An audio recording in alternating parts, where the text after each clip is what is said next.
All righty. Once again, good evening. I am Jamie. And I'm Cora.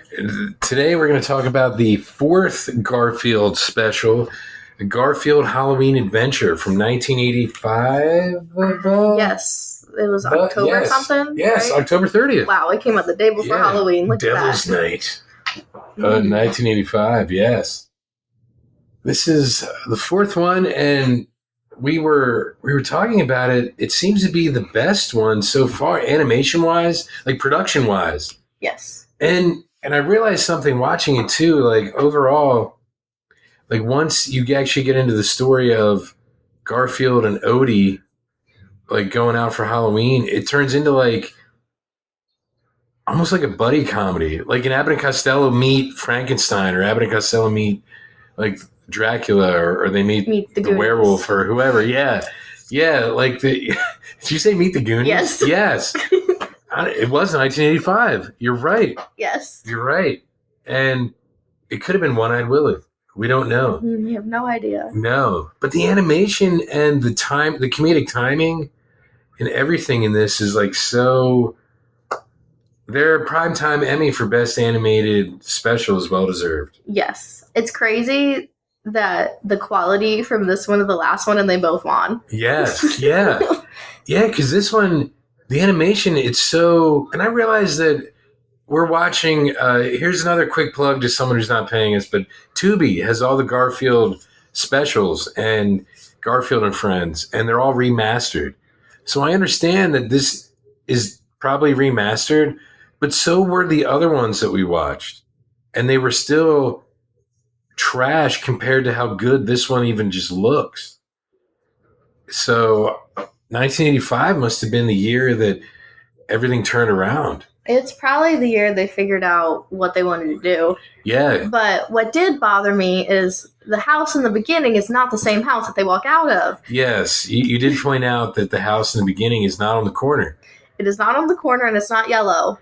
And when they walk out in their costumes, it's nighttime, so you don't see the color of the house, but it's on the corner. Yeah.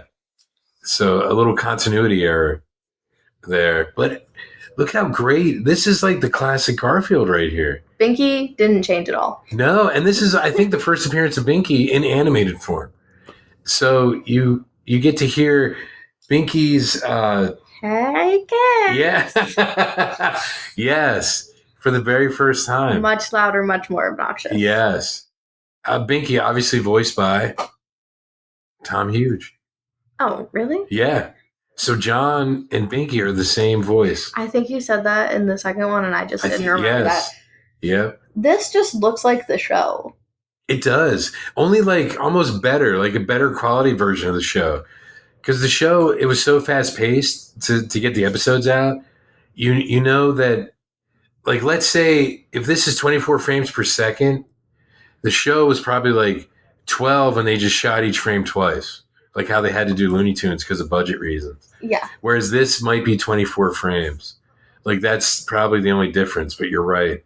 Because they're on model. Mm-hmm. Yeah. They picked the style they wanted and then they rolled with it for the rest of them. Yes. And I'm glad they did. I like the way Garfield looks. I also like how Odie looks. Yeah. Also, Odie standing on his paws looks like a dog standing on their paws, and Garfield looks like a person. And I know that's on purpose, but it's really funny. It is funny because it's like, I think this was the best use of Garfield as an anthropomorphic character. Because Odie isn't anthropomorphic at all, obviously, because he doesn't talk. Whereas Garfield does, which is why they give him human characteristics. And I think this is the best so far from 82 till now being 1985. Devil's Night 1985. Yeah. I think this is the best use of him as a character in that regard, because look, the breakfast scene is actually incredible. So it starts, we'll get to the breakfast scene. Yeah, okay, yeah. It zooms in on the wrong house, and you see Garfield. And he has the TV on, but he's completely covered, as he does. Yeah. And they talk about how the channel he's watching is going to start a bunch of specials, and they started with Binky. So Binky scared him awake. Yes. As he does. And then he wants to turn it off, but right before he's about to turn it off, Binky starts talking about all the candy you can get at Halloween, and he said, "Oh, you said candy?" Yeah. So then he turns off the TV, turns it back on, and he goes through like 6 channels, and one of them is a pig on a farm. Yeah, so we are assuming it's the first appearance of Orson from U.S. Acres / Orson's Farm. But it looks like how Garfield was originally drawn. Yeah, so it could have been like a prototype Orson. Yes. Yeah. Or it could just be a pig. Yeah, Either way, we have no idea. Either way, it's the first time we've seen a pig in these specials. Yes. So it is important for that reason. Yes. Also, the carpet is not pink here when it's the same room that's green. Yeah. But, whatever. Doesn't matter. So then he goes back to Binky, and Binky's talking about Halloween, dressing up, and candy. And he's like, oh my God, candy. Yeah, candy. So then a song starts, which is still very 70s jazzy type song. And he's another Lou Rawls masterpiece. It is great, but it doesn't fit the vibe of the rest of it. The other ones it did.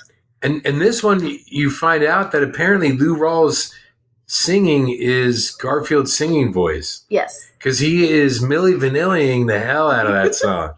That is what he is doing. It's very funny. He is. The intro scene's just him dancing through like the living room, and then he picks up a lamp, and then he takes the shade off of it, and then he sings with the light bulb. Yeah. It's great. And then he goes to the table where John is once the intro's over, and John is carving a pumpkin, and he's scooping out the pumpkin guts, and then pumpkin guts. Well, what else are you gonna call it? Pumpkin seeds. Innards, like what? Yeah, I guess they are innards because they're like there's like goop and seeds. Guts. Yeah, guts. All right, pumpkin guts. Yes. So he's scooping them out, and Garfield like shimmies over under his blanket. I don't know what he does. That's what he's doing. Yeah. Yeah. And then he scares him, and then the pumpkin ends up on John's head. So then they have a conversation, and then John's like, he says something about, are you practicing for Halloween? And Garfield's like, practicing? So then he says it twice, once way more exasperated than the other. Yeah. And then he's like, hey, Odie, do you want to help me get candy? He's like, I'm a genius. I could get some help. Yeah. I get double the candy. Yeah, twice the candy. And he's like, I'll give him 1 piece and I'll get 2 bags. Yeah. So then he takes Odie upstairs to try to find a costume. So they're in the attic, which is another room unlocked of the house. Yes. And we're slowly getting the layout of the entire house. Who knows how many floors it is to get to the attic? 12. It just pans to the attic. Yeah, it looks like a rancher, but suddenly they have an attic. And a second floor, because that's where John is. So there's at least 3 floors. Yeah. But, whatever. So then they go through this one box, and it has a bunch of old family heirlooms, and Garfield throws them all out, and then Odie wears it as a costume and scares him. And he's like, no, that wasn't funny. So then he shakes him off, and then they both end up being pirates. Yes. And because they find Orangebeard. Yes. Is obviously Odie's name. Clearly. Yeah, naturally. So, Garfield. And now he just took like lasagna or something from John. Is that lasagna? It is. Yeah. That's the most lasagna-looking lasagna I've seen on Garfield. Yes. And then Odie comes in with 4 peg legs. Yes. Because that's Odie. That's who Odie is. And then Garfield is wearing 1 peg leg, walking with a leg. Yeah. Just walking on 2 legs. And then he also, in this scene, John calls them kids and says, do you want to go trick-or-treating? Here, and hands them bags. Yeah, that's true. That's true. What? Yeah, so... hey, kids, you look great. Do you want to go trick-or-treating? So, there's an old saying, screwed the pooch? Yeah. I wonder if John, screwed the kitty at one point in time, and then Garfield was the offspring. So what if Garfield is actually his son? But, I don't see, the house is on the corner, but it just looks like purple. I don't know, because it's nighttime. It's fine. Yeah. But no, see that one, it looks multi-layered, but he also has a garage, which I don't know if he always has a garage. I never paid that much attention. I don't know. I think so. Yeah, because he always has the driveway in Garfield and Friends. Yeah, but I thought his car was always in the driveway, not the garage. Anyway. Yeah, it was. I don't know. Whatever. Huh. So now they're walking, and I don't know. I think they walked 1 block. It looks like, 1 block. Because, Garfield is fat and out of shape. He's not going to walk that much. Apparently he does. Yeah. But they walked and they scared a child in a ghost costume because they're pets walking trick-or-treating. Yeah, like the kid with the... There's a kid with a ghoul mask that Garfield pulled the mask off because Odie was scared of him. And it's like, look, he's human.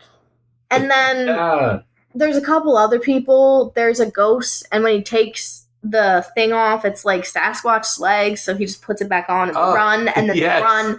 But right now, a song starts playing about how they're not scared. Yo, yes. And then they're scared. Every time they get scared, a woman starts singing. When they're not scared, it's a man. I don't remember. Yeah, you're right. Yeah. So they get like an encore when they're scared. They've walked 3 blocks now. Yes. Oh, and here's the Gargamel looking dude. Yeah, it's a green Gargamel. The face is exactly the same. Yeah, it is. And even like the costume, he literally just looks like he dressed up as Gargamel. Yeah. Which he might have. I don't know. Yeah, I mean... like legit, he might have. If it was black, instead of blue, like the cow, whatever onesie that he's wearing, was black, and his face was like flesh tone, he would look exactly like Gargamel. Yep. And then they come upon this ghost. That's actually a ghost. Yes, that's actually a ghost. Nothing under the sheet. No. Run! It would have been better if they would have walked past like the Peanuts gang. That would have been funny. Yeah. And then they go up to a house, and Garfield knocks, and they get 1 piece of candy. So then he threatens this woman with a sword, and does she hear him? I don't know. A wooden sword, yeah. But she throws in a bunch of candy, and first of all, makes it into all of their sacks, which is baffling. But secondly, did she understand what he was saying? Maybe it was just the fact that he's threatening her with a wooden sword. I would just close the door. He's clearly a cat. Yes. He is clearly a cat, yes. He has a tail. He has a tail, yes. This is not now. No. He doesn't just identify as a cat. Which I don't care. I mean, I saw someone wearing a tail like yesterday, and I don't care. But in 1985, people weren't casually doing that. Yeah, so that's he's true. Clearly a cat. This is like Stranger Things era. Yeah. Like, that was not a thing. Yeah, not at all. Oh, it takes his peg leg off. Yes. I don't know how his foot fit in that peg leg. It doesn't matter. You're right. He had a paw, not a foot. Then. Look at the way he's drawn. It is a paw, but he's drawn like it's a foot, though. Yes. Like he's just barefoot all the time. Because look at his front paws look like hands, only with 3 fingers. He's now an earthbender. That's all I'm learning. Wait, do they only have 4 fingers? They just don't wear shoes. So they can yes, you're right. You're right. I don't know about their hands. I don't think some of them probably have 4 fingers. I don't know. Yeah, you never know.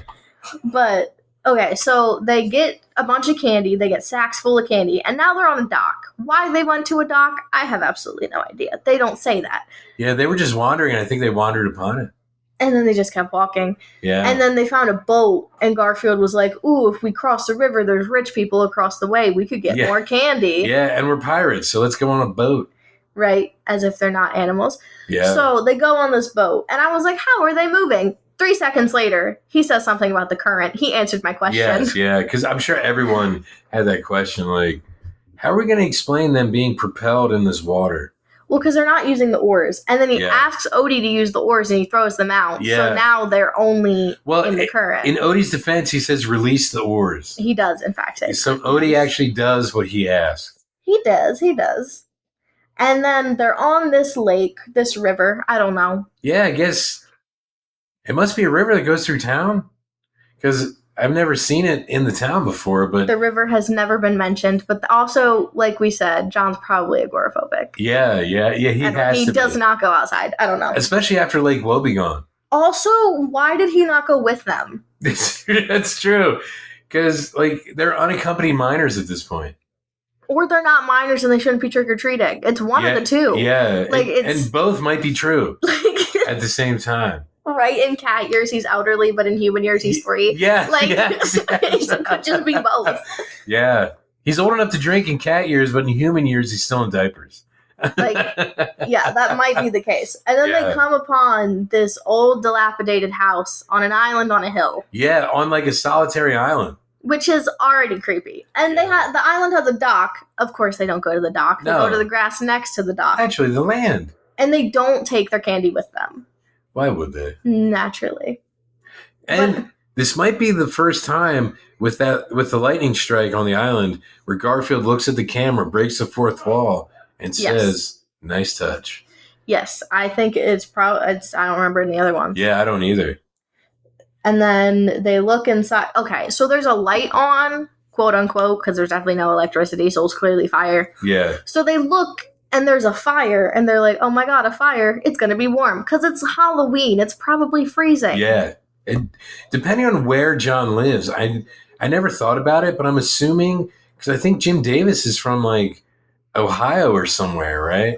I don't know. So it's got to be chilly at least. Right. Maybe they're on Lake Erie. Oh, you know what? You never know. I don't know.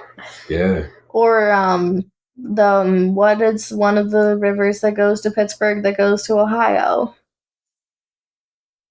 I know this, but I don't remember. Anyway, what if they're on one of them? That's true. Oh, he was born in Indiana. Okay. Marion, Indiana. I have no idea where that is. I just know it's in Indiana. Right. Yeah. Well, let's look up where Marion, Indiana is in Indiana. Yeah. Too bad someone isn't here as an Indiana expert. And believe it or not, okay, listen to this. I don't know why we didn't listen to this or read this before. He grew up on a small black Angus cow farm in Fairmont, Indiana, with his father, also James Davis. Okay. Mother Anna Catherine Betty Davis. Wow. Davis. Yeah, and his brother Dave.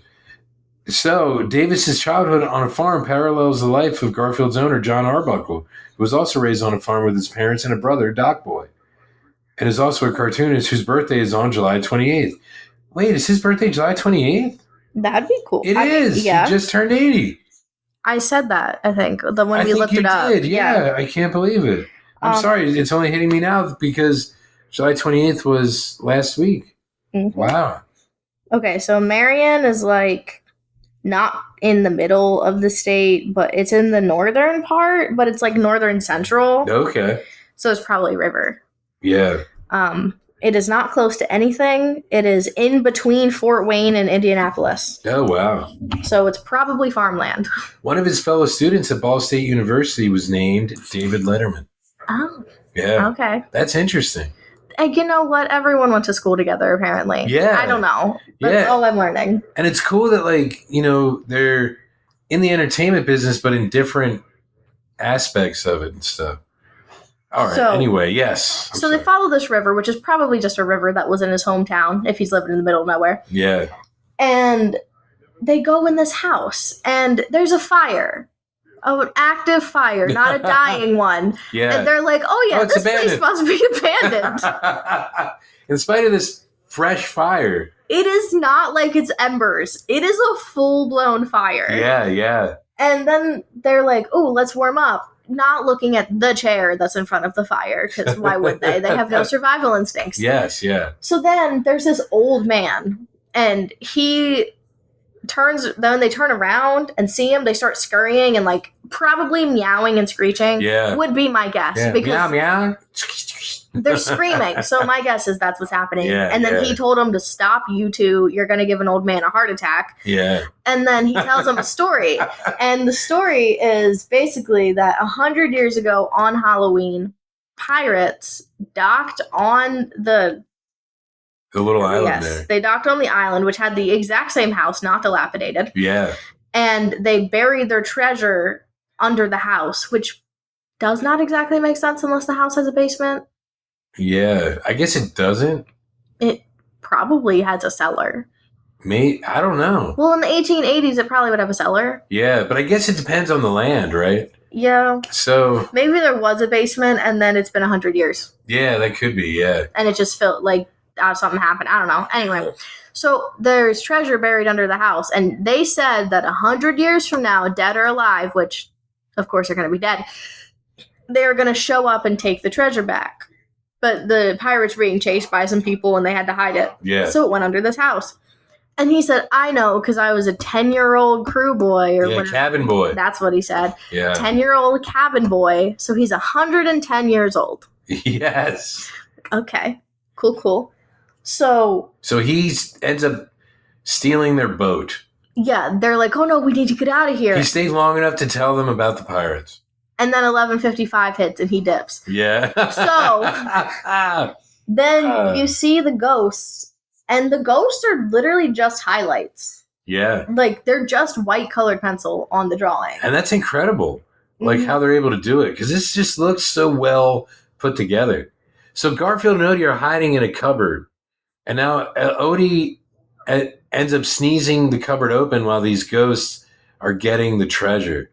And then they close the cupboard hoping that they didn't see them. And that's like the Abbott and Costello kind of thing. Mm-hmm. That's what made me think of it. Like the way that Garfield and Odie are acting together, like the straight man and the funny man and stuff. And it's just crazy. And since Abbott and Costello are like the most famous. I was going to say Jay and Silent Bob because one doesn't talk. Yes. That's fine. You know what? Honestly, Jay and Silent Bob are a modern comedy team like that. So yes, comedy duo. I would not disagree. You are correct. They do less physical comedy, but still. The weird thing is Garfield has Silent Bob's previous physique. Yeah. Yes. And Odie has Jay's. Pre-heart attack physique. Yes.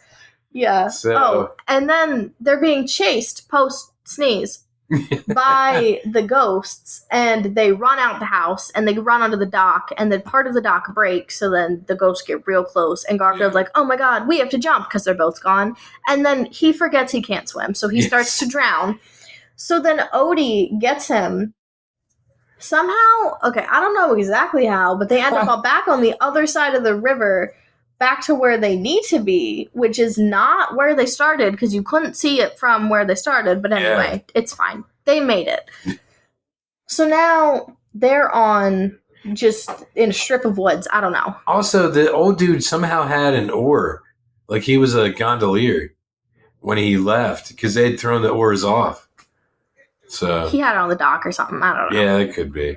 Also, the boat is named Carolyn, and it's moving. There's water moving around it like it has a motor. Yeah, it doesn't. It does. You're right.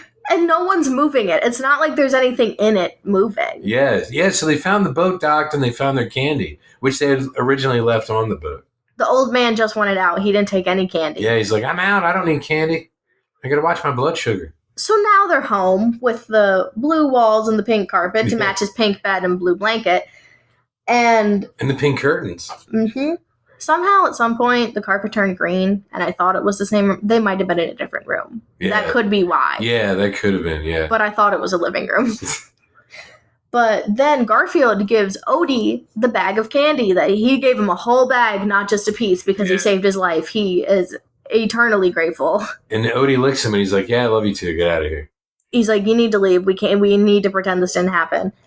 And then Garfield turns on the TV, and the old man is wearing his hat he lost in the water and telling pirates ghost stories. And then he's done. He's like, I can't do this. Nope. I'm going to just go to sleep. Nope. That's what he said. He's like, nope. So, yeah. Oh. And that is Garfield's Halloween Adventure. Yep. That was definitely overall the best one done. Yes. Like, logistically speaking. Yeah. The way, honestly, like Lorenzo Music's voice, he seemed like more comfortable as Garfield. Even though he seemed comfortable in all the other ones, like this one, there was more of a natural flow. Like he didn't have to try to be Garfield, it seemed. Yeah. And even John, Tom Hughes in his third outing as John, he seemed more comfortable. And Greg Berger always sounds good as Odie. He's just barking and making noises. So hopefully he sounds good. Yeah. But it's like everything kind of coalesced in here. And I think this is where the magic really starts, even though it was their third primetime Emmy. I was going to say, they won the other two times, but... But I think this one is the one that should be noted as like the turning point. Yeah, it's definitely the one where they figured out what they wanted to do. Yeah. And rolled with it. Yeah, like how they could be played off of one another for laughs. And even though it's like you said, it's kind of like the Goonies. Like, it's interesting how they get this idea now, which they kind of amp up, even in some of the specials after this, to put Garfield and Odie in crazier situations. Yeah. Because it is a cartoon, and you can do anything. I feel like this is when they started to realize, oh, we can just do whatever we want. Yeah, it could be. And they're like, oh, well, we could do a lot with that. Let's make it like this. But it's so funny to me that John referred to them as children. All right, kids. Like, okay. And I know John, parents okay? probably let their kids trick-or-treat by themselves in 1985, but would you let your pets trick-or-treat by themselves in 1985? Yes. But if you treat them like kids, I guess you would let them go alone. Yeah. There was not a parent in sight. I don't know. No, there wasn't. It's almost like if all the parents in Charlie Brown are like John, I understand why we don't see them. I guess is probably the best way to say it. Yeah. I don't know. He seems, if he treats them like he would treat children, he's a very neglectful parent. You said, I think in the last one, you were like, John is kind of aloof, right? Is that what you said? Yes. Yeah, it's true. It's totally true. That's a great way to say it. He's there, but he's not there. Yeah, he has a pumpkin head. I don't know. He has something. Yeah, like probably one of the scariest parts of the entire special, even though it's a Halloween adventure, was the fact that John had a pumpkin on his head at one point. Well, so did Odie. But you can still tell it was Odie. John, with a pumpkin head, holding a carving knife, could be kind of disturbing. Yeah, but in 85, did it look like something that had been seen before? Yes. Okay. It would have looked like, honestly, the film poster for Halloween. That might be why I did it. It was a jack-o'-lantern with like a hand with the knife. So it's like, That's probably why they did that then. Yeah, maybe to make Halloween like less scary. Because to have John look like that and to know it's John, if you see the poster for Halloween, you're not going to be as freaked out. Probably. You're going to be like, oh, John just got scared by Garfield. That's all that happened. Right. Yeah. Having children, not scaring children on purpose, making them unscared. Yes. Because even like the ghosts and stuff, they don't really do anything.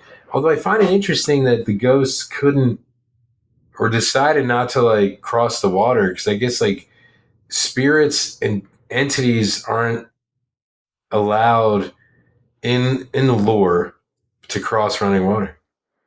They got there crossing running water.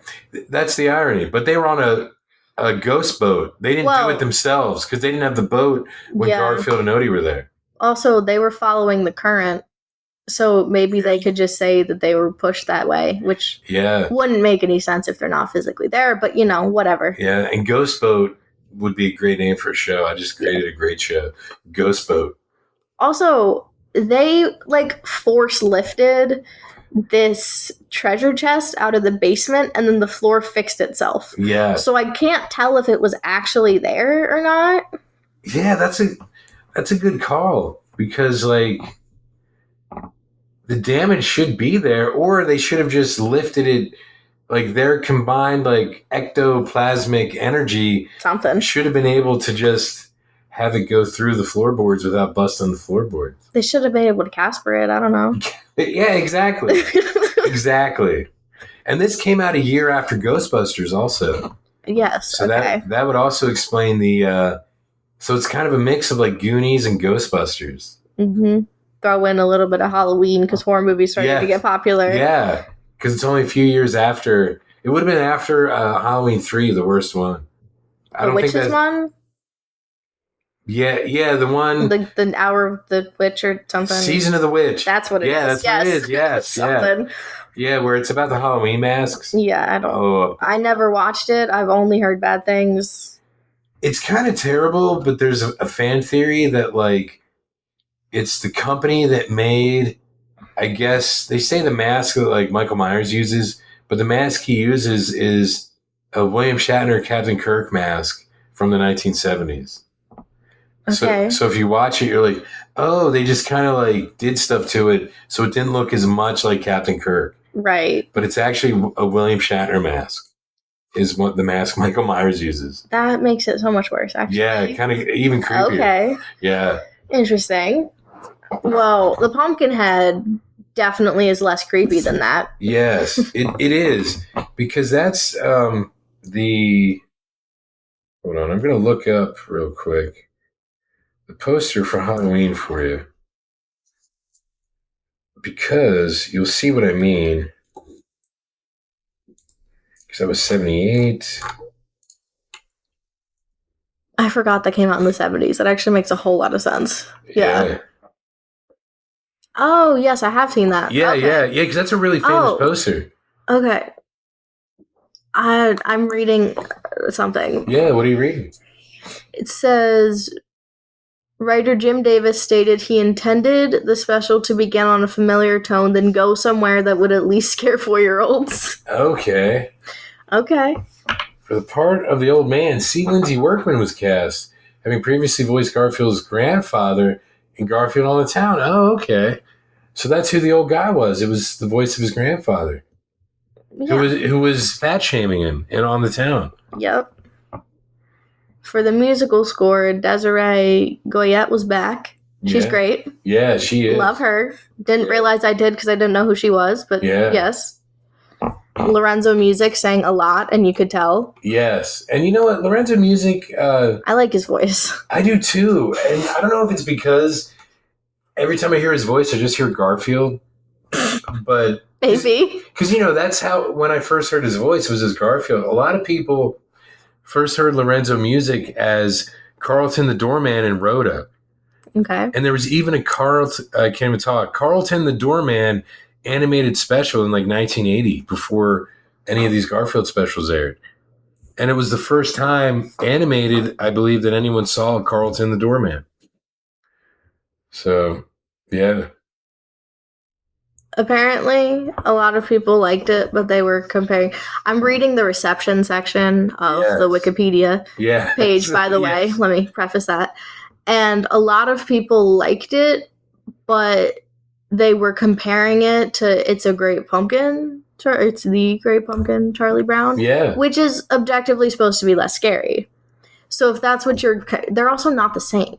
Yeah, but look, this one guy says he calls it more up to date but charmless in comparison to what is that what you just said? I'm sorry. Yes, that's what I was getting to. Like what? Why? And objected the Peanuts special was aired less in favor of the Garfield cartoon.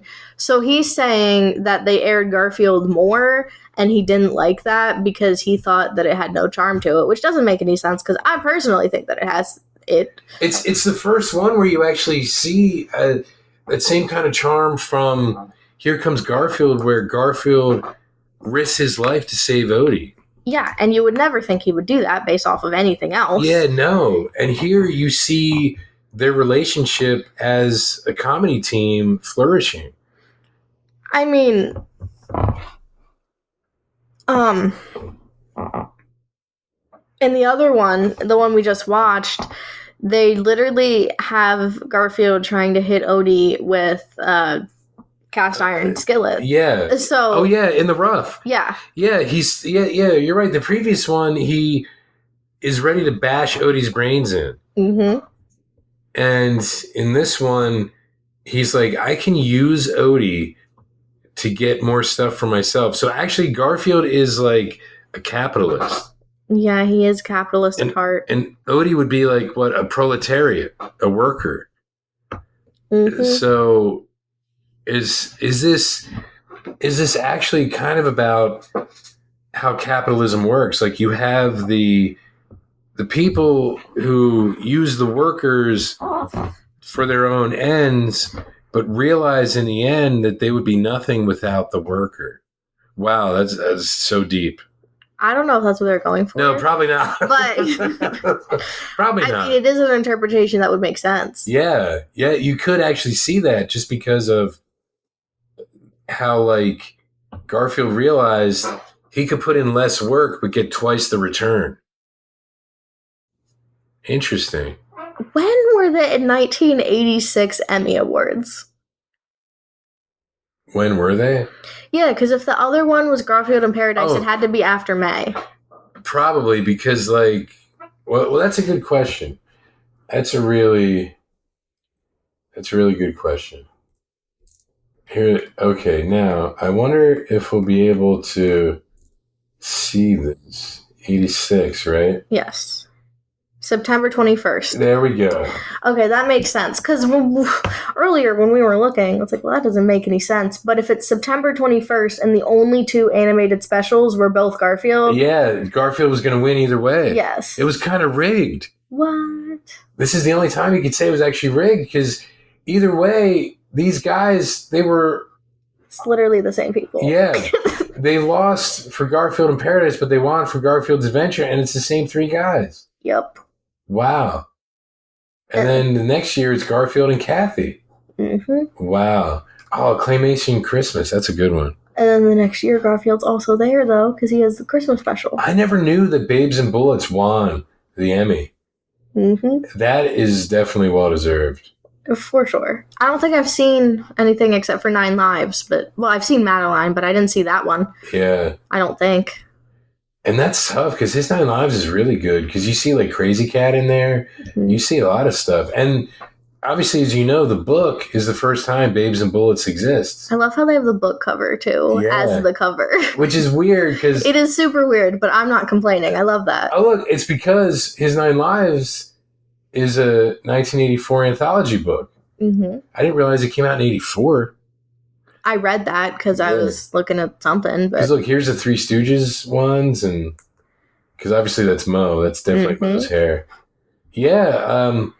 But yes, it's quite interesting. The Brave Little Toaster. Wait, where is it? It's the Claymation Christmas and the Garfield Christmas special. Oh, yeah, it's right in the middle. What? Brave Little Toaster was great. But yeah, okay, so September would make sense, but it is quite funny that the only 2 options were Garfield. Yeah, for that year, they really... But I guess there were no other real animated specials. Probably not. Yeah, because in 86, like... I can't remember, because they would have just shown again, like, any Peanut special, like, if it's, like, the Easter Beagle Charlie Brown, or... Yeah, whatever. I'm trying to think of what would have happened before September. They showed It's the Great Pumpkin or something. Yeah. Like, and the weird thing is, like, here's this guy, Johnny Bryson of Bustle, who said, I may be in the minority, but I consider Garfield's Halloween Adventure to be on equal footing with Charlie Brown, citing its humor and horror, and I agree. In 2015, he said this. In 2015, he said it, yeah, so it's like the 30th many years later. Yeah. But, you know, I would agree, because The Great Pumpkin, the thing about, like, Charlie Brown specials, and especially the early ones, is that they adapted storylines from the comic strip. So you have weeks upon weeks for a few years of Halloween strips adapted into, like, a half-hour special, or for, like, the Halloween and the Christmas special, because they were the first 2. Whereas Garfield... This was written solely for the special. So I think it's... Yeah, can you really compare the 2 when Charlie Brown is an adaptation of pre-existing material and Garfield is all new material? Showing these characters in a different light, in a different way, and fleshing out their story in a way that you can't do in the comic strip. Well, that's what they did for their first couple, so... Yeah. Yeah. This is just the first time they didn't do that. Yeah, because I guess you're more familiar with them by now. Mm-hmm. So you can put them in, like, crazy situations, like a Abbott and Costello kind of situation. Or I guess, I was going to say Shape-Wise, but Shape-Wise are also like a Laurel and Hardy. Because Abbott and Costello, they have the same shape also. Yes, definitely not. Yeah. Most duos are opposites, though. It's just the weird thing is, like, Garfield is... who would normally be like the funny man and the straight man in one, because Odie is silent. We'll call Odie dumb, because dumb means you can't speak. So we will say that about Odie, but not dumb meaning stupid. Odie is very smart, as you realize in this one. Yes. You don't... Yes. Before, he's not really portrayed to have anything happening in his brain. There's not a thought behind his eyes. Yeah. But in this one, he knows Garfield's trying to use him, but he just wants candy. Yeah. And they portray that by the... Because he's the first one to look at the camera and break the fourth wall. He doesn't talk but he looks directly at you. Yeah. After Garfield, in your soul. After Garfield says he wants to use him to get candy, he's like, hey, we could get candy together. It would be great. He looks at the camera and then walks away in a way that makes it seem like, oh, wait, I just want candy, so I'm going to go with him, even though I know that's not what he wants. Yeah. That was the emotion portrayed through his look. And I think also Odie loves being around Garfield. Yes. Because in his mind, they're buddies. In Garfield's mind, they're adversaries. And then sometimes friends. And sometimes friends when he can use him. But also not just then, because he clearly cares about him. They're basically siblings. Yeah, they kind of are. They're like, and that's if anyone else says a word about you, I'm going to fight you. But then if I say something to you, we're going to fight. Yeah. That's the vibe. That's what's happening there. Yeah, because he would rather ship Normal off than Odie. Yes. But that's if Normal's around. If it's just Odie, he'd probably rather ship Odie off. But then he's not going to because Odie's entertaining. Yeah. But where would he ship them to? Abu Dhabi. Yes. Every time. Yes. Someone did not realize was a real place. Really? Who didn't realize it? Doesn't matter. Okay. People aren't. I like geography, and then people are not smart. So it's very much just like... I understand. I was like, oh my God, how did you not know this? Not realizing, oh wait, not everyone just knows Middle Eastern geography. How could I forget? Not everyone knows African geography. Yeah. And that's sad. Because we should. They didn't watch Tintin, so they don't know it. Yeah. What's going on here? Yeah, Tintin is interesting. They really, since we were talking about it last time, they did a pretty decent job, I believe, of updating and adapting older Tintin stories. Because if you go back, in spite of the name Tintin, it's almost like reading Young Indiana Jones or something. Tintin really influenced a lot of things that came after it. Remember before when we were looking up Tom Swift, once he was introduced to Nancy Drew when we were watching Nancy Drew and stuff, and we realized Tom Swift was written in 1910. I was gonna say he is just pulled some random person out their ass, and they were like, let's use this adventurer. Yeah, and he the character. He has Tom Swift, 60 books, and it influenced everything that came after, including the Hardy Boys, Nancy Drew. The Bobbsey twins. The Boxcar Children. Yes, everything. And it's why isn't Tom Swift more popular? Because he had he would build his own cars and motorcycles and at a time when cars and motorcycles didn't exist. Yeah. He started in the 20s and 30s building radios because radios started to exist. Yes. So then they were just updating what he did with the times. He was basically how Agatha Christie wrote Poirot. Yes. He was a young Scooby-Doo type person because he's basically Freddy. He's Freddy by himself. Yes, is what he is. Yes. If Freddy had characteristics of every character on Scooby-Doo. Yes. Yes. He's definitely supposed to be blonde and young. Yeah. And You mean he's not like the dude in Nancy Drew? I don't think in 1910 they intended that. No.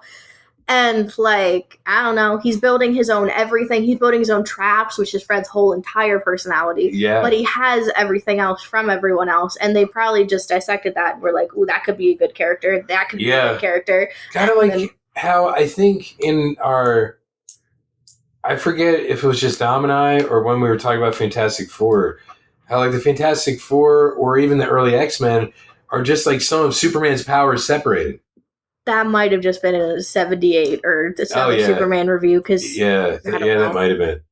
Anyway, it's the same type of thing. I think you're right. Yeah, I think that's probably where they got that from.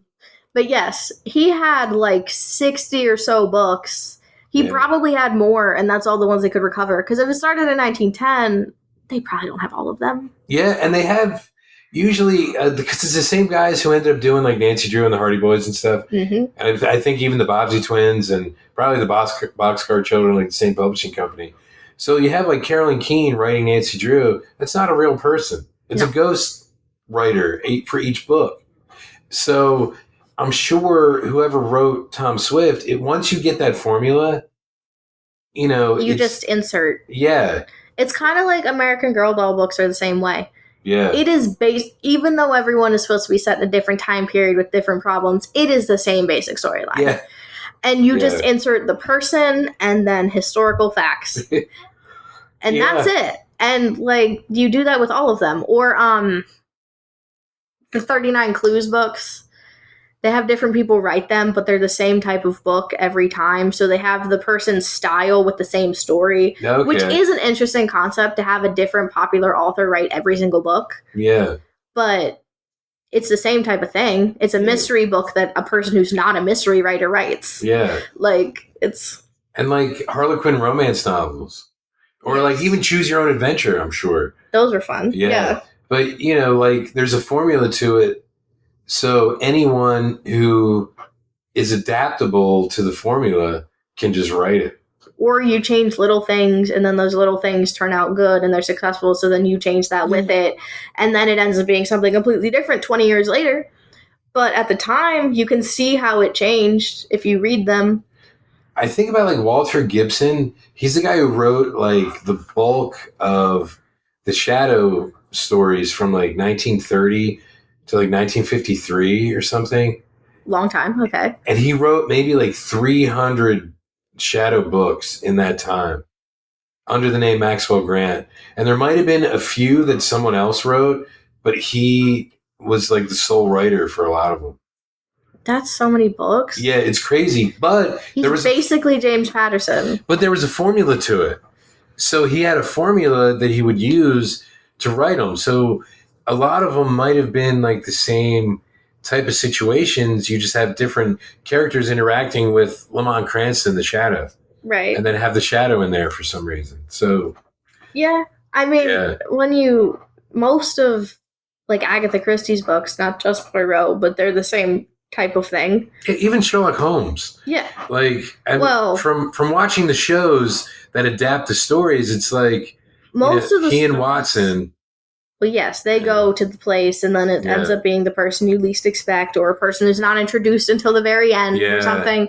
And there might be cocaine involved. They don't say that's what it is, but yeah. Well, his 7% solution. But I like them. Oh yeah, they're great. Like actually reading them, very good. But I don't like the ones that he wrote after he wanted to end it. Oh, after the Rickenback fall? Because you can tell he wanted to end it. Yeah. But yeah, most mystery novels are formulaic.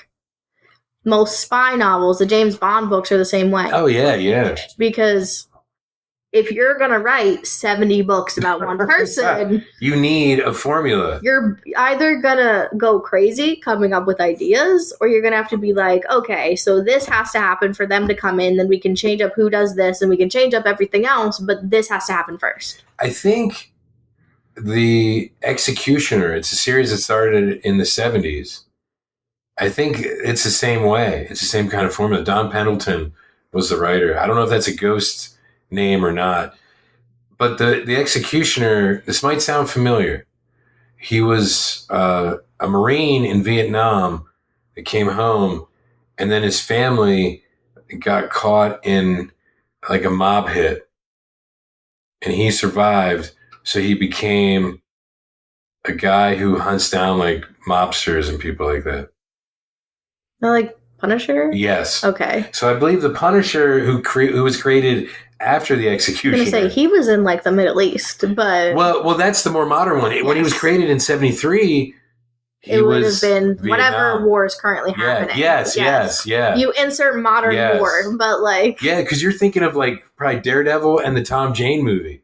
They had him as like... I think in the Tom Jane movie, it was like Desert Storm. Because it would have been like before... Like 2005 or something? I think it was 4, yeah. Yeah, it's like... So it was like right when we went into Afghanistan, so like we had to make a Desert Storm, because we'll have him a little older. Whereas I think in Daredevil with the John Bernthal version, it would have been like... He was just in the Middle East. There was no real conflict. It was just there. Yeah, but then it was kind of like... But then things happen. So then you're like, oh, he saw something, but not really, but kind of. Yeah. And like... Yeah, and he's a badass. Yeah, that's literally the moral of the story. But it's basically the Punisher is like a comic book ripoff of the Executioner. So, but the Executioner, when I was reading them like in the 90s, and I think they might even still be writing them. So that's like almost over 50 years of the same character over and over again. And the Destroyer, I don't know if you've ever seen Remo Williams' The Adventure Begins. It was a movie from like 1985. it's an action adventure movie based on these books, The Destroyer. And, I think Will Murray may have created that. But it's like you're constantly writing the same things over and over again, but people are reading them. Yes. So, as long as people read them, it doesn't matter. Yeah. And they're good. And they get adapted in different ways. Like, even though they never really adapted The Executioner, although the first Punisher movie probably would have been a great Executioner movie because he never has the skull. It's a Dolph Lundgren movie. So they could have called it The Executioner, and I think it would have been better. Sorry, just a little aside. But, some things get adapted in different ways, and it shows how pop culture is influenced by, pop culture, I guess. Well, also, it's an Ouroboros. Most of these shows at this point, weren't shows, they were specials. Yes. But the specials were just direct adaptations of things already seen. This is one of the first ones that's not. Yeah. So, comparing any of them is really strange to me. But I don't like comparing things that aren't the same. I know people love doing that. They're like, compare Wonder Woman and Fantastic Four. First of all, they're only in the same genre. Yeah. Nothing else is the same about them. Yeah. But the only thing that would make sense is if you're like Captain America, the First Avenger, and Wonder Woman. Because, First Avengers in World War II, Wonder Woman's World War I, there are some similarities. And just stylistically, because they're both about world wars. Mm-hmm. And they're both about pseudo-patriotic heroes helping. If you go by Linda Carter's Wonder Woman as World War II, she's fighting all the Nazis. Yeah, that's true. Every Nazi that's present. Yes. You're right. That first season is all World War II. All she's doing is fighting Nazis. Yeah. It's lovely. I love it. She's fighting for her rights in her... Wait, fighting for your rights. In your satin tights. And for the old red, white, and blue. Yep. Yeah, that's what it is. Yeah.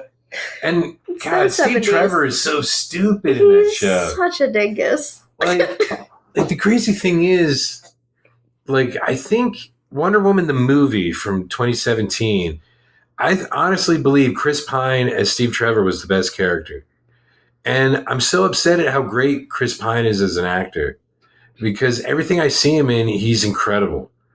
Like, whether it's Star Trek, I Am the Night. That's what it's called. I was Wonder not going to get there. Yeah, Wonder Woman.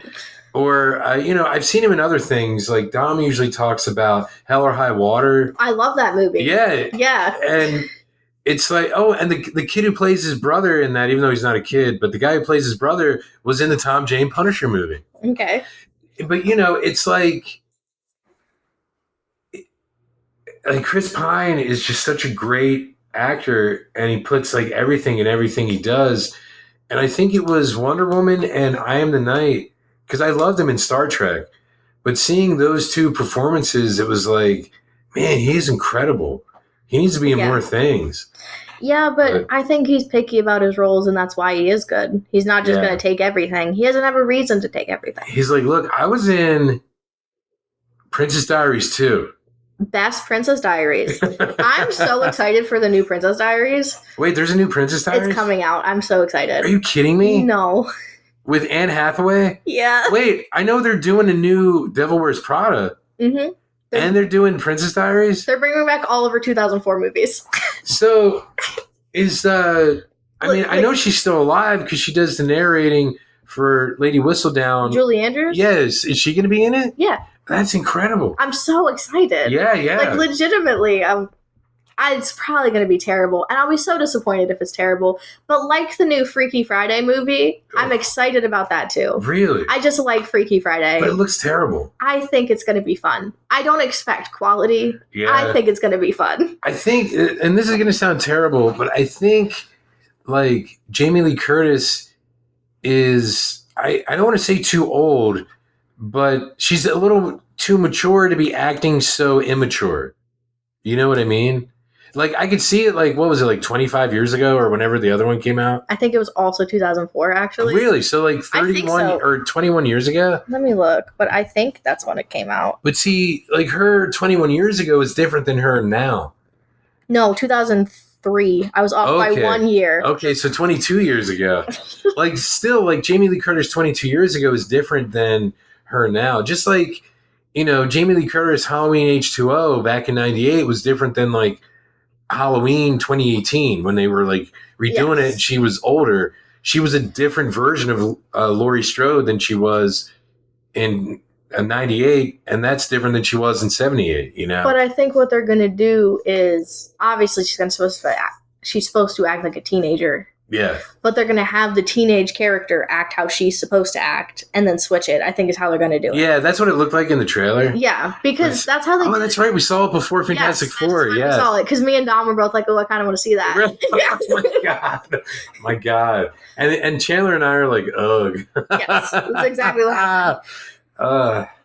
But I'm not going to see it in theaters or anything. But I do want to watch it. I love Jamie Lee Curtis, though. Like, Everything Everywhere All at Once.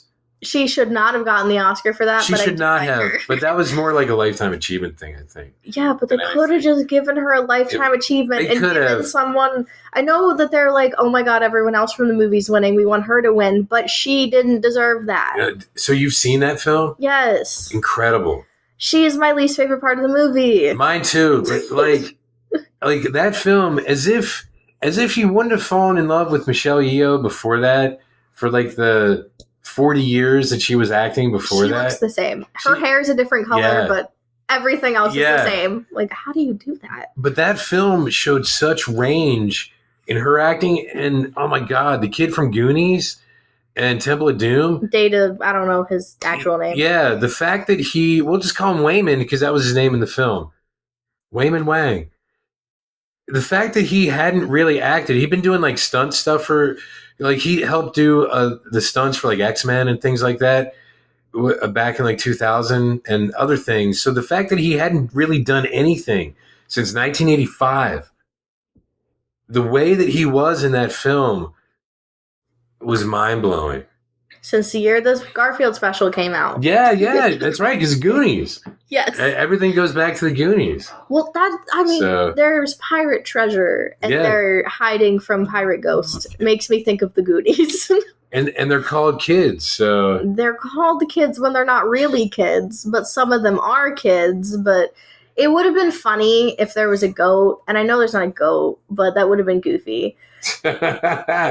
Yes, that's true. But I don't know. I feel like people, since it was new and it was supposed to not be scary, but not be scary. Yeah.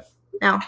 Like he said, it was supposed to scare a 4-year-old, but not really anyone else. Yeah, but like, and I could see that because like the things that are scary to Garfield and Odie, like would be scary to a 4-year-old, not to anyone older. Right, like you see Sasquatch feet under a ghost, you're like, I know that's not real, but the 4-year-old would be like, oh my God, how did it fit? Yes, like, yes. Or then there's nothing under. Where is it?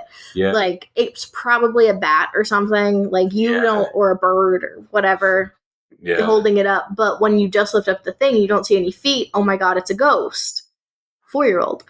So I think that was pretty cute, but there hadn't really been anything that meant to scare children, but not scare them in a way that's like, I can't sleep at night. Yes, yeah. That makes sense. It's kind of like a 4-year-old going out on Halloween with their parents.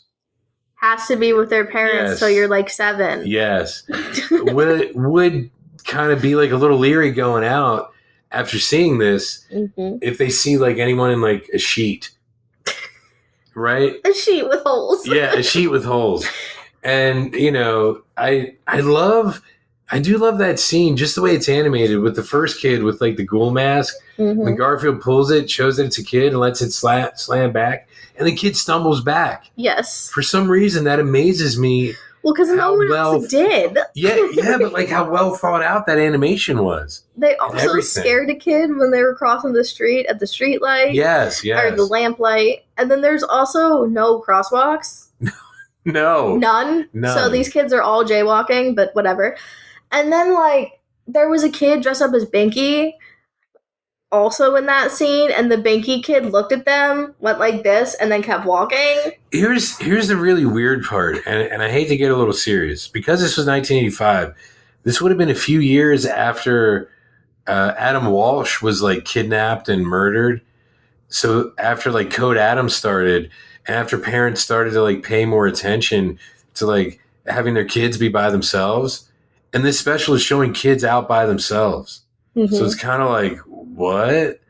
So in that way, it's more of a throwback, I think, to like probably Jim Davis's childhood. Probably. It said it was animated. I don't know why I said that like that. Animated in Indiana. Really? That's what it said. Really? I don't know if it was. To this. Yeah, go back. I don't know where it said it. I read it Production on here somewhere. The animation was carried out in Indiana. So my guess is it's supposed to represent exactly where he's from. Yeah. Now, I don't know if that means he did it like in Indiana is where he animated it, or if that's supposed to be where it is. Well, maybe a little bit of both. Because this would have probably been like if it was Film Roman instead of like Lee Mendelsohn. The yes. Lee Mendelsohn, Bill Melendez. Maybe that's where Phil Roman like started his studio to work on Garfield specials. It could be. Because if that's where Jim Davis was, he's the Garfield guy. What better place to be?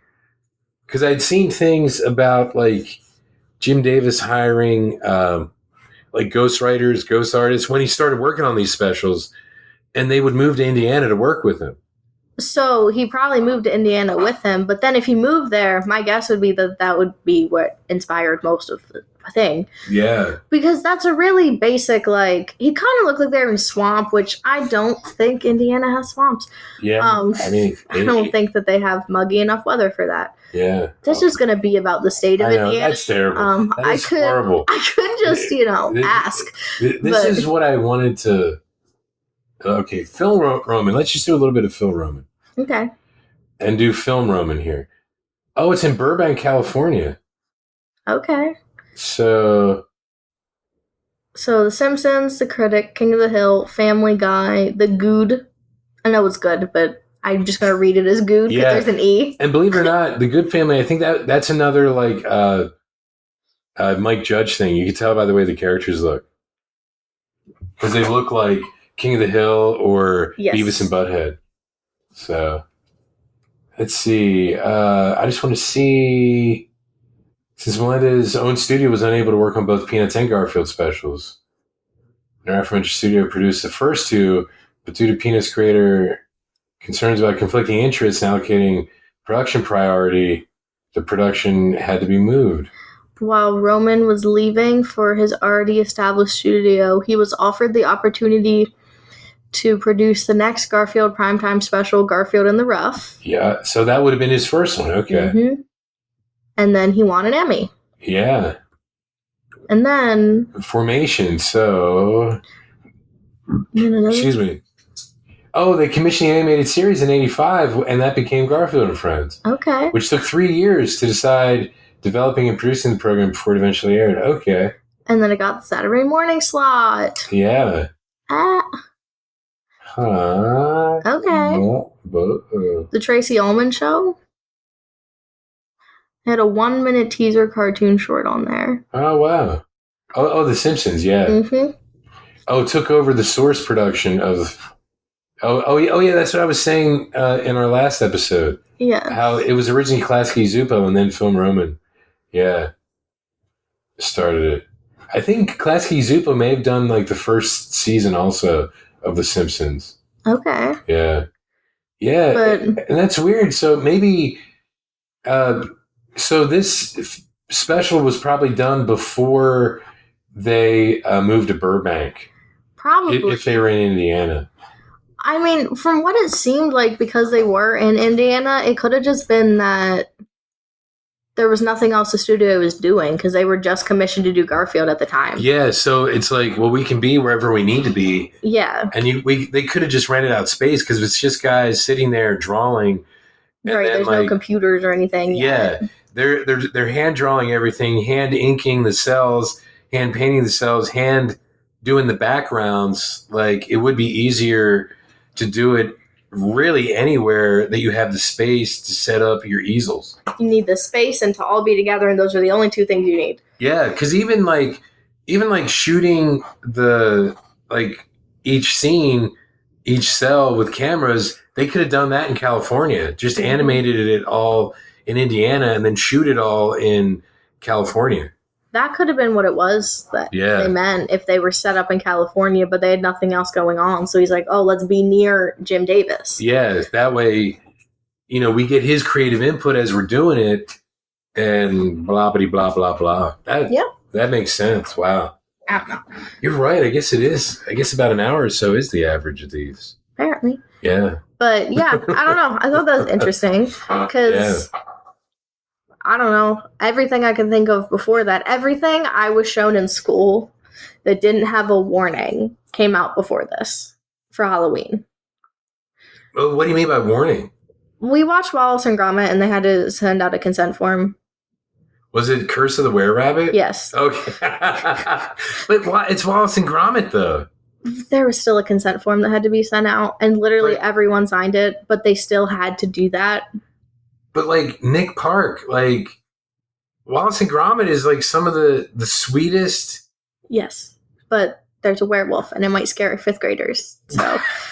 It's a were-rabbit, isn't it? Well, yes, but it doesn't matter. Yeah, Same difference. Yeah. So... Wow.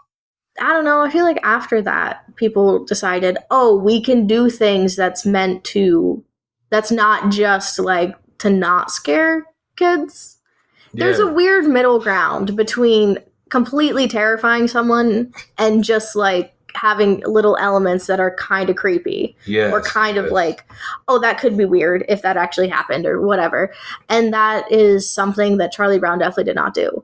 It was completely lighthearted and meant for young children. And I love that movie. I will still watch it to this day. I'm not saying I won't, but it's definitely geared more towards 4, 5, 6-year-olds. Yes. It's not meant for other people.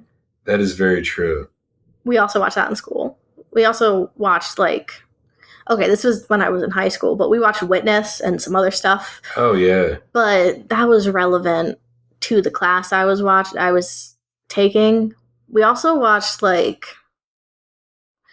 movie? It's a football movie. Return of the Titans. No, Remember the Titans. Yes. That's the one. Yeah. I don't know. I'm bad. The one with Denzel Washington. Yes. We just watched that during study hall because my teacher wanted to. Yeah, that's a decent movie, though. Yeah, so we took 3 days to watch it over study hall just because. There was no other reason for it. He just felt like watching it one day and was like, well, we're finishing it. Wow. So we did. But I think the assistant coach in that movie was also in The Punisher with Thomas Jane. Was everybody? Because John Travolta was the bad guy. He was the mob guy. So That's really funny. I think that guy worked with John Travolta in the movie. Okay. Yeah. Weird. It keeps going back to Tom Jane as the Punisher. Super random. Yeah. Huh. But I don't know. I feel like a lot of that was whenever they started. This is probably when they started to think and realize you could do things that weren't just for tiny children. You could do things for kids who are a little bit older. Yes, and adults might get some of the stuff too. Like this time around, I picked up on the influence of the Abbott and Costello or the Laurel and Hardy or whatever. So if you don't mind talking. No, that's fine. Go ahead. I'm gonna look something up right quick. See something. Let me look. So I'm looking up what year a movie came out because I don't really know. 88. Okay. So I was thinking, as I was talking about in the last episode, the anime influence, wondering if that probably has something to do with this, because a lot of the ones that are popular, like I was talking about, like the Studio G movies, all of them have a supernatural element, but I don't actually know what year that production company started. I just know it was in the 80s. So, let me look. Studio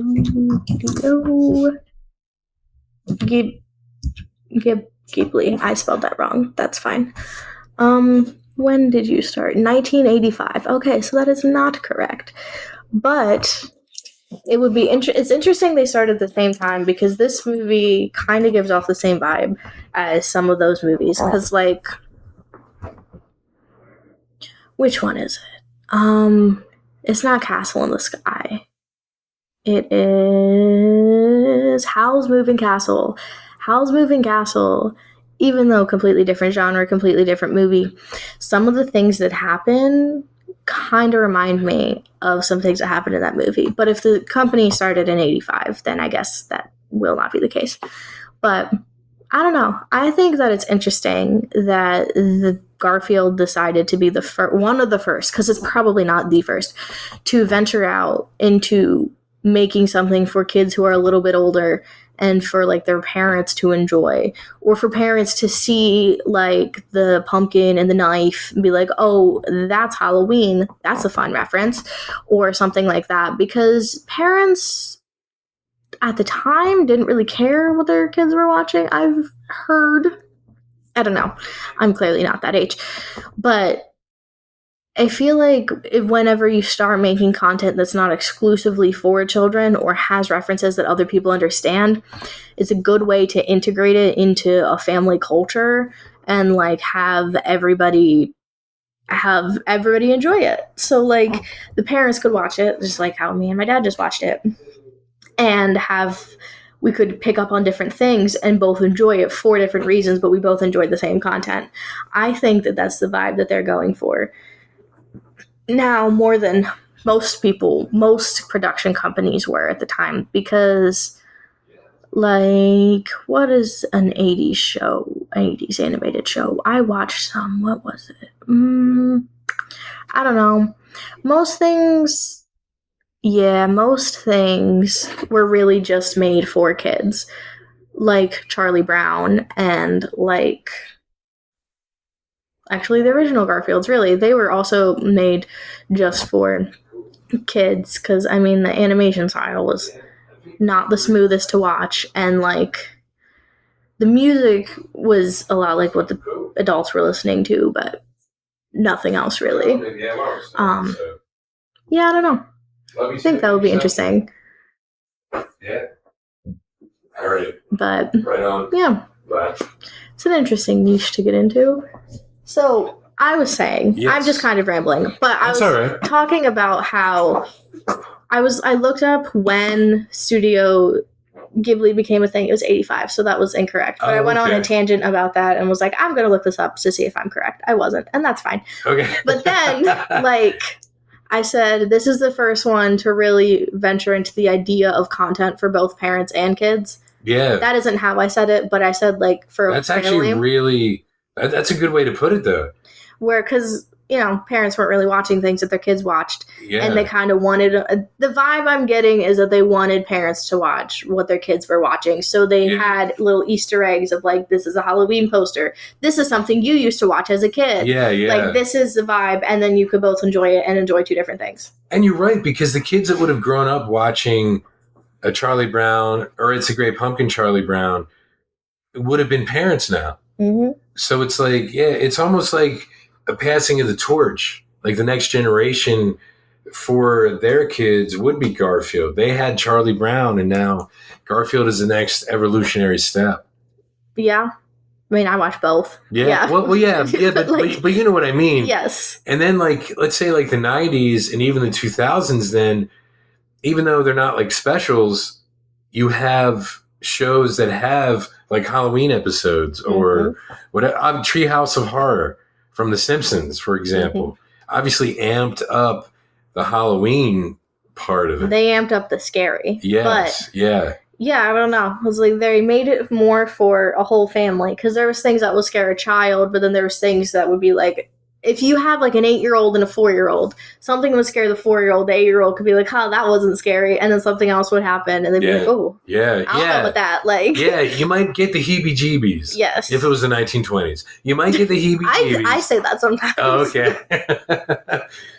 So in the 2020s, we still say it. That's good. I don't know if it's we, but I do.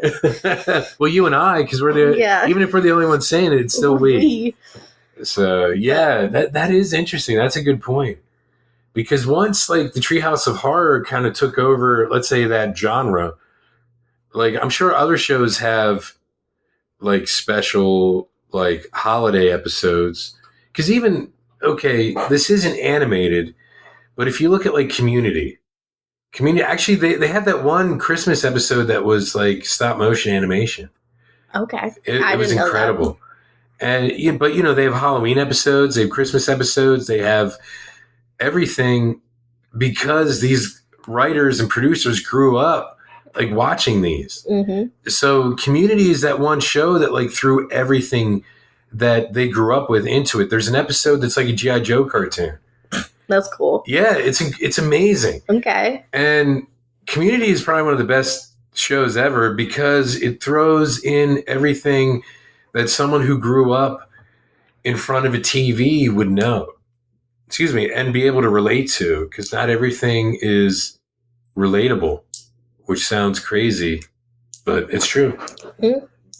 And it may have started with Garfield Halloween Adventure carrying the torch that Charlie Brown gave it from The Great Pumpkin. Well, because it seems like it was the next special, like 20 years later. Yeah. So if they made a Halloween special and then The Simpsons came out 4 years later with a Halloween special, then everything else was like, oh, we could have one be of whatever we want it to be. Well, see, there were, like, I know of at least one other, there were different Halloween stuff because I remember seeing them when I was a kid. So I'm going to look up really quick one show because I want to see when it was. Okay. Because it was a Halloween, it's actually called a Halloween special. It was from 1977. It's Fat Albert's Halloween special. I probably have seen this. Yeah. Because Fat Albert was a great show. And, you know, it was, let me see, it originally aired on October 14th, 1977. Wow. Okay. And the thing is, like, when did you watch it? When you were, what, 4 days old? No. Yeah, I would have been 4 days old. That's terrible. But the thing is, like, it aired as part of the Fat Albert and the Cosby Kids show. So, like, yes. It would have been a Saturday morning. So it wouldn't have been, like, an evening primetime special. So it wouldn't have been part of it. Yeah. It would have been a show, not a special. Yeah, so it's like a show within a show, even though it's a special. Yes. And so it wouldn't have been part of the same category as like Garfield or Charlie Brown. And that's sad because Fat Albert, Filmation Studio again. But, you know, Fat Albert was on for like 10 years. That's crazy. Yeah, it was a great show. It was awesome. But they, because I remember that and there were other shows that had like other cartoons that had Halloween episodes, but they weren't like a primetime thing. And maybe because like Fat Albert was already a show before that, the Halloween special wouldn't be that different because it's the same as the show, just Halloween. Yeah, because Garfield is like, oh, once a year we get a Garfield special now. Yeah. It's not like, oh, Garfield and Friends is on every week. Yes. Yet, at this point. And even when the show was on, they could have made a special if it was an hour. I know some of the episodes ended up being that long after a certain point. Yeah. But before that, or if the episodes are split into 3. Yes. So if it was all one storyline, it would be a special. Yes, yeah. So even that's different. I wish, like, towards the end of the series, season 7, there's 1 or 2 U.S. Acres stories that are continued. And I'm like, I wish you would just show it as, like, one, like, half-hour episode of U.S. Acres. That would be awesome, because I would watch that. But it's on its own show. Yeah, but it's like, I wish...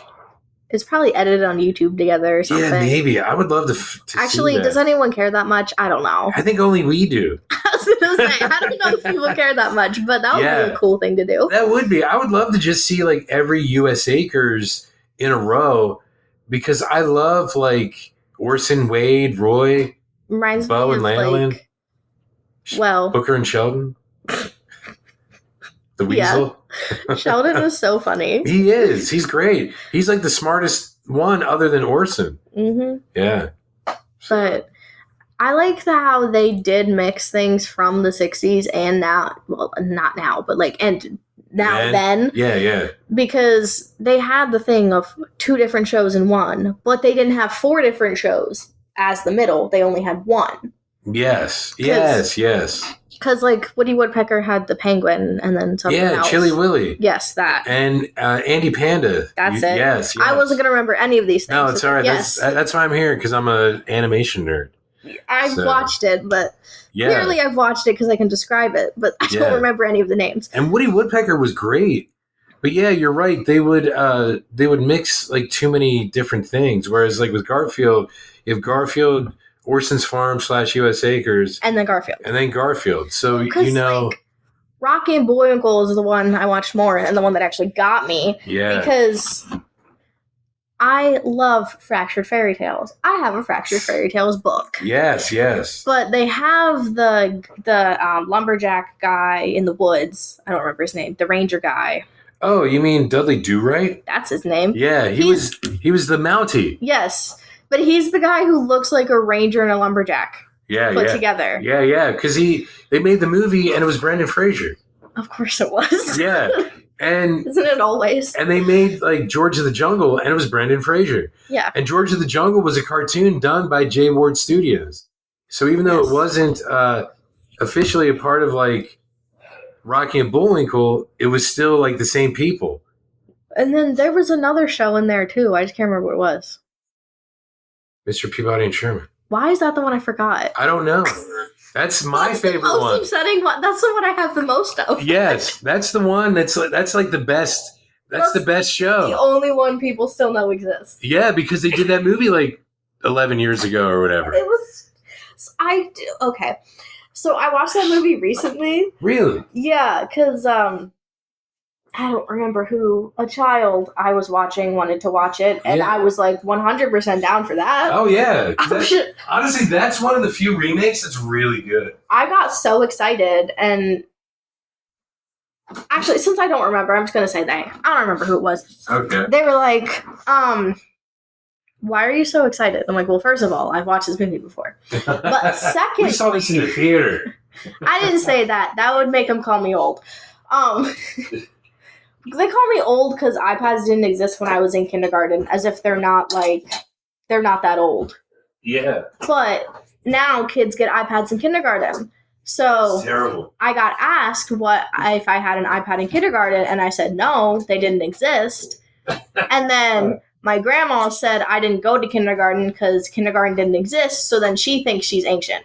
So that was a whole thing. But we did, after that conversation, it was the same day, we watched the movie. Yes. And she was like, oh, I really like this. Who is this? So then I got to explain all the different actual historical context behind everything that was happening, which I don't think she ingested any of it, but I was happy she asked. Yes. And then I didn't remember who it was, by the way, obviously, from after I said that. Yeah. So I was like, okay, I can do this again if you want to watch this. I can't watch this 4 times in 1 week. Yeah. But we could watch it again in like a month if you want. Like, I'm not going to complain. And then I don't know where. I had the dolls. I don't know where. Oh, yeah. Don't know where they went, but I had them. Yes. Like this is the thing I have enjoyed since I was younger than you. Yes. So before this because my dad's a weirdo. Before this movie came out, I didn't say all of this, but I was like, this was a show that was in a show, and she looked at me like, what are you saying? And I was like, so basically, it came out like how the show was 20 minutes of this, 10 minutes of this, 20 minutes of this, and it was in the middle. And she was like, oh, okay, so then why did they make this movie in 2014? I don't know. Yeah. I couldn't tell you why they picked it. I was happy they did, but I couldn't tell you why they picked it. Yeah. Like, yeah, because even Stephen Colbert is a voice in there. Mm-hmm. Yes, yep. Great movie. Yeah. But yeah, like they picked all the main historical events and just rolled with it. But I don't know. We also named a squirrel Rocky, and she asked why we named the squirrel Rocky. So we told her, and I'm like, remember that movie we watched? The squirrel is named after a squirrel from the show that movie was in. And she said, oh, okay, in a way that means she actually understood me. Because there's the okay, or the okay, different. Yeah. Very different. I do know what you mean, yes. Yes. Yeah. She kind of connected it, and I was happy she listened. Yeah, that's awesome. But yes. I'm upset because I don't know where I have it now. But I have, I found, the complete Mr. Peabody and Sherman. But I also found 2 different DVD sets that are Volume 1 and Volume 2. And for some reason, I bought the volumes and the complete thing, too. Because I forgot that I had the complete right thing. But I'm like, I'm not mad that I bought both. Well, no. But I don't know where I put them. All three of them? What? Any of the three of them? What do you mean? What? Volume 1 and 2 and the complete collection. Oh, yeah. I can't find where... they might still be packed away, is what I mean. Because I thought I unpacked stuff, but these are all books. That does look like a bookshelf of books. Yeah. Because I don't think I put any except for my daily show, like the Indecision 2004 and the Best of the Colbert Report is up there. So I don't think... Because sometimes depending on the DVD, I might put it in there. Right. So, but yeah, I gotta find them. Because I love... Oh, man, I just love watching, like, the old ones. Like, I was talking about it at work the other day, and it's like, every dog should have a boy. You know, like... I have said that, and people did look at me like I was crazy. I mean, Plastic Man, Dungeons and Dragons. Plastic Man is a very funny pool. Just random. But, not everyone watched that movie, so... Yeah, and not everyone knows about the show, which is really depressing. I actually brought up Boris and Natasha. Ooh, Freakazoid. Yeah, did you? Yeah, me and Dom were talking about Boris and Natasha. Because he said something about a Russian woman. And I said, she's not Natasha. He's like, what? I'm like, Boris and Natasha. He's like, oh, yeah. I'm like, yeah. That's what I meant. Yeah. Like, oh, my God. Yeah, Rocky and Bullwinkle, like, they really set a standard for adult comedy in the form of a kid's cartoon. Garfield and Friends reminds me of Rocky and Bullwinkle. Yes. In so many ways, based off of how it's structured and like how the actual TV show is structured and about how the characters are. And yes. But the animated duos has been a thing forever. Like Rocky and Bullwinkle, they have, and then turned into Garfield and Odie. Yeah. And because Peanuts had like 8 main characters. Yeah. That's not even. I mean, you could say like Charlie Brown and Linus if you just had to pick 2. Yeah, but. Because everyone else is kind of ancillary. It's usually those 2 that are the focal point, and then everyone else kind of does stuff around them.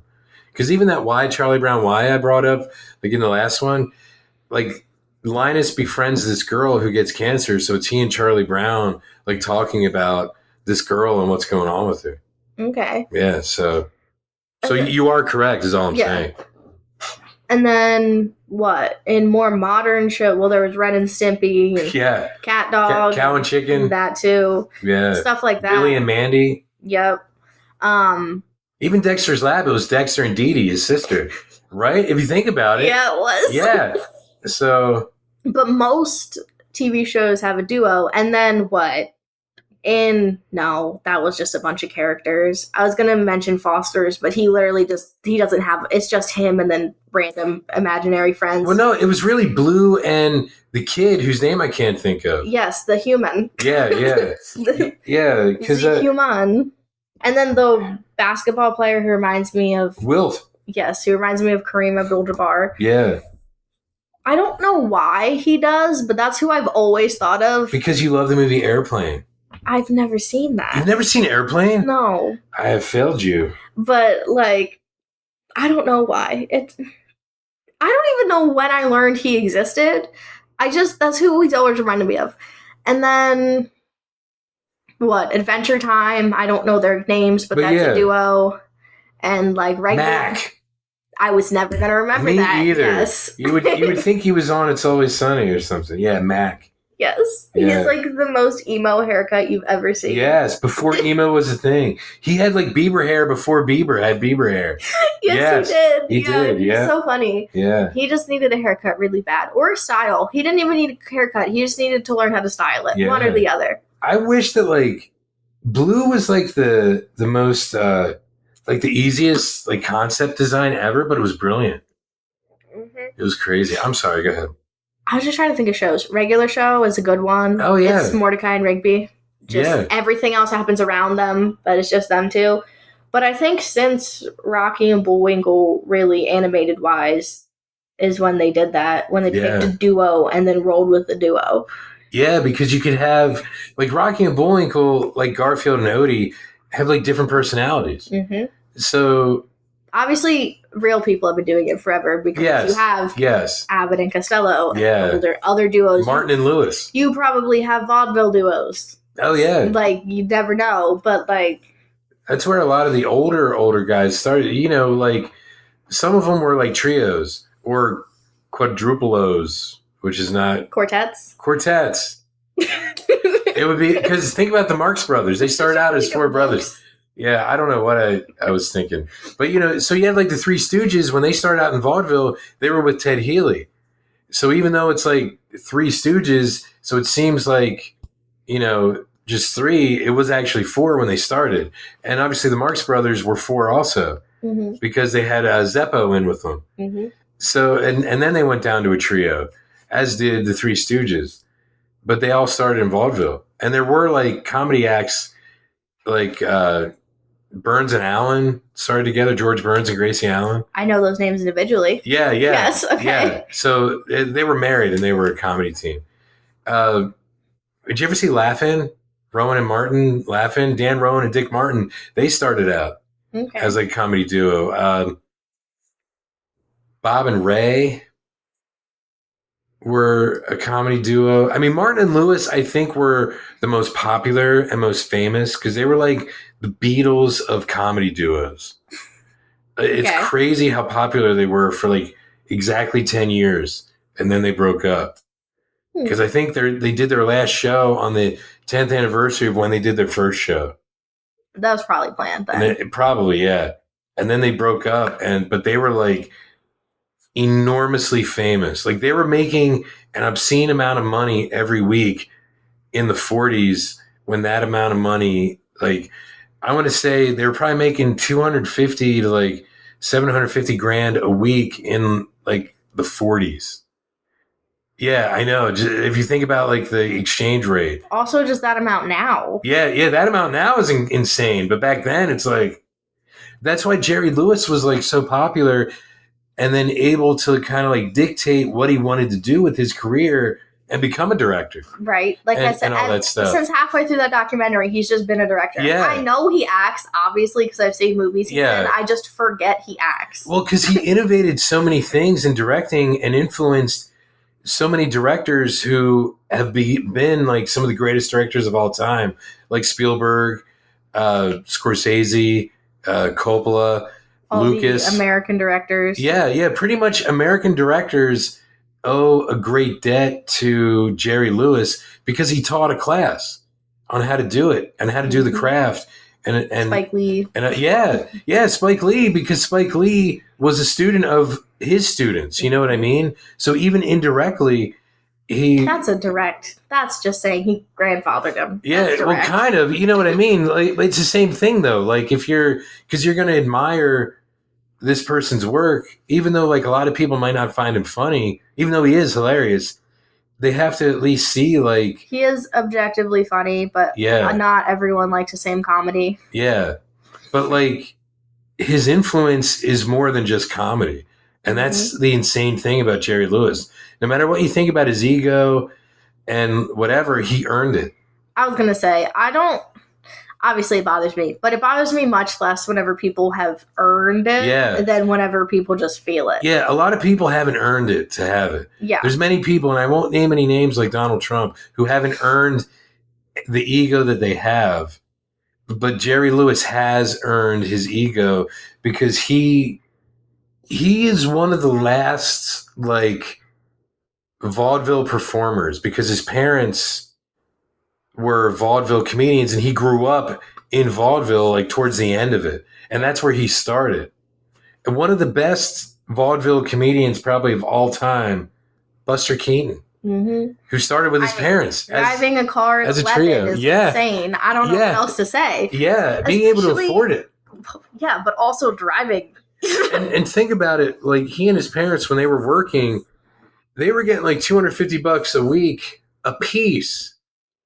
In like the early 1900s, like pre-1910. Like, huh? That's why it's crazy he was driving at 11. Yeah. Because this was happening in 1908. Yeah, because, like, exactly. Like this was pre-license plate, pre-headlights, pre-brakes. Like, because he he was earning that amount of money before, like, he was probably out of diapers. He was earning more money in a week than some people earned in a year. Yeah, isn't that insane? And they were hardworking adults, and he was just rolling on stage while his parents... Yeah, his parents abused him on stage. His parents got in trouble for abuse in 1900, in 1909. Yeah. That's bad. Yeah, because he started when he was 3, and he was born in, like, 1895. So he started in, like, 1898. Whenever we were watching that documentary with him and they said his parents got in trouble for abusing him, I paused it and was like, his parents got in trouble for child abuse in 1902. What were they doing to him? Yeah. Yeah, because there were no real laws what then. Do you mean? Like, kids were, like, smoking, working in, like, coal mines back then. You know what I mean? Parents were, like, getting blown up in coal mines, and it was not a problem. Yeah, they're like, okay. Got in trouble for child abuse. Yeah, I think it's just because it was in the public. Probably. I think that's the only reason. But it was still baffling. It was a baffling statement. I'm like, up to 1992? Are we... Because I know people, like, cared before that, but really, nothing really happened until, like, the 90s. Yeah. Yeah, it's when, like, kids started to, like, sue their parents for, like, child abuse or something. Instead of, like... spare the rod, spoil the child, you know? Yeah. It's like, wait, I thought, what? Yeah, it's just weird. So 90 years before that, his parents got in trouble for it, and I was just baffled. Yeah. And they had to prove that, like, they're not abusing him. It's all part of an act, and that's the crazy thing. They had to prove he knew how to fall and not get bruised. Yes, yeah. Because I guess, like, all it takes is one, I'll say concerned parent, watching the show to be like, oh my God, what is happening to that poor child? As if they didn't watch the same thing happen with other children and not care. It's different. Like I said, it's probably different when you see it on stage because people might not realize that it's stage. It's sort of like when you think about the Lumiere brothers, one of their first films was about a train docking at a station. And when people first saw it, they thought the train was going to come out of the screen and hit them because it was so real. But we watch it now and we're like, it's so grainy, so whatever. How can you think that that's real? But it's you've black never and white seen it before. Or sepia tone. Yeah, it's the first thing. The first time you've ever seen it, you're like, oh my God. So that's probably what it is. They're probably just concerned for this child, not realizing that it's well choreographed. He's also very trained for this. And it's... Okay, is training abuse? It could be, but it depends, I think. Yeah. Because if you see a child covered in bruises, you're like, oh, that could be a problem. And then you're like, oh, wait, you do karate? Yeah. Never mind. Or, oh, wait, you do gymnastics? Yeah, you're just really shitty at karate and gymnastics. Like, oh, you're 6 and you're training? Oh, okay, you might be in the Olympics in 10 years. Yes, we never know. But, like, I guess it makes sense why you'd be concerned, but it also is a performance. And if he has a bruise in the exact place he fell, not somewhere else, is that a thing? Yeah. I feel like I probably wouldn't have been concerned because if he has a bruise on his leg and he fell on his leg, that makes sense. Yes, yeah. Like if he has a bruise on his arm and in the production he's supposed to fall on his arm, that would make sense. Yeah. Like they probably, I don't know if they were, I don't remember if they went into it in that documentary we watched, but like they probably had to prove like, okay, he has a handle on the back of his shirt so we can, pretend to throw him. But if I accidentally let go, he knows how to loosen his body enough that it's not going to harm him. He knows how to fall properly. Yes, he knows all of these things. And yeah, that would be a hard burden to have, knowing that like we trained for so long so this wouldn't happen, and now this is happening. Right? It's like this. Yeah. It may seem like abuse, but he's making more money than you ever will. So maybe, are you jealous, or do you think this is this? Like, I can't tell. Like, this is his career. Are you legitimately concerned because there is concerning things about this, or are you just jealous? Yeah. I cannot tell because you probably hit your child and your child probably has more bruises than he ever will. Yeah. So is this really a thing? Like, that's depressing, but it's true, I bet. I don't know. It's interesting because they're like, oh, I would do that. I throw my kid, but I don't do it in front of people. Yeah. Like, yeah. Why are you doing it here? You got to do it because honestly, this idiot's going to report you to the cops. To the Irish cops who probably go home and beat their kids. Yeah. At the time. It's 1902. Yeah. Yes, yeah. I feel like it's more surprising if your parents didn't, which is also very sad. It's sad, but that's the way kind of the world was. Like, your dad would probably drink and be abusive, and unfortunately your mom and you would have to take it or leave and then struggle. I mean, and that sounds horrible, but that's the way society was, because women couldn't vote yet. Women couldn't really hold too many jobs. Also, women couldn't have checking accounts until the 1970s. Yeah, so it's like, society sucked.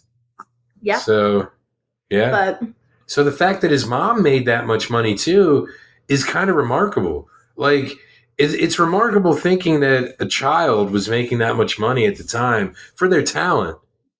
But to think, like, wait, his mom was making the same amount at a time when women didn't make money. Yeah. Like, period. Yeah, like, huh?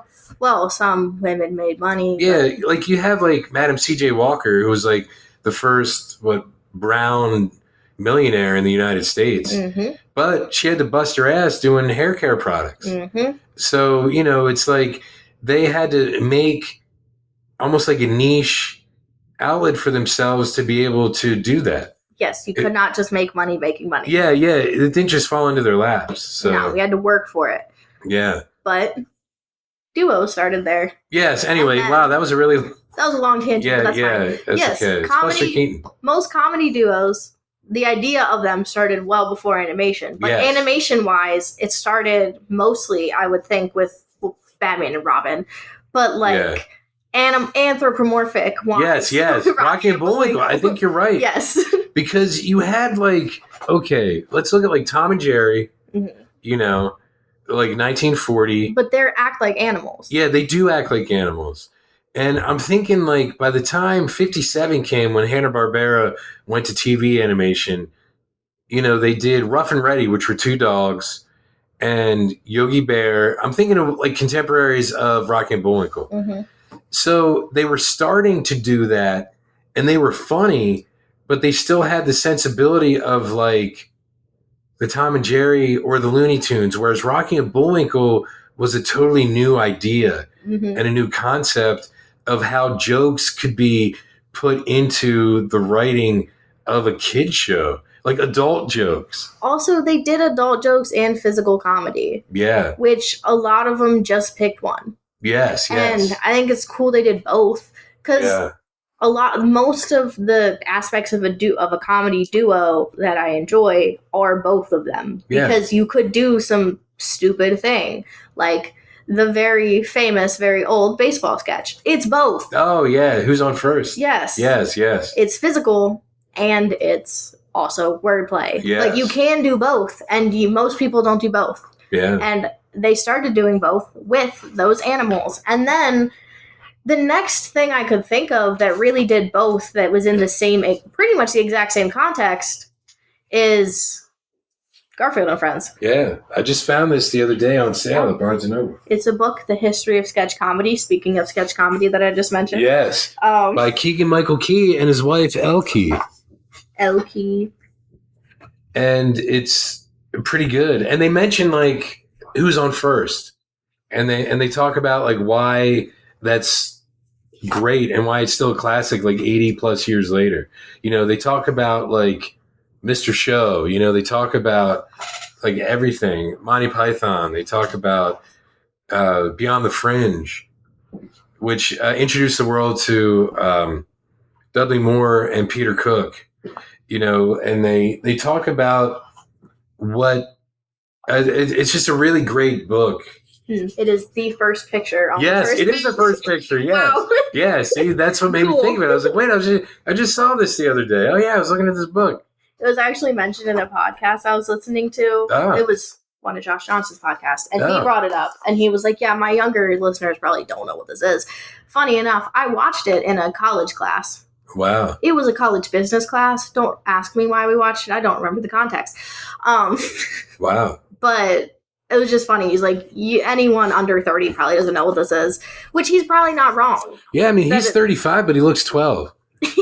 Did you see him hosting The Daily Show? He did an amazing job. Oh, I watched the one day, but I didn't watch the others. But I was listening to a separate podcast he does. Okay. And he said he's going to put it in his stand-up, but apparently he was walking through a neighborhood. By the way, if you don't know who Josh Johnson is, he is a very slender, very pretty-looking black man who he gets mistaken for a woman a lot, and it's in his stand-up comedy a lot.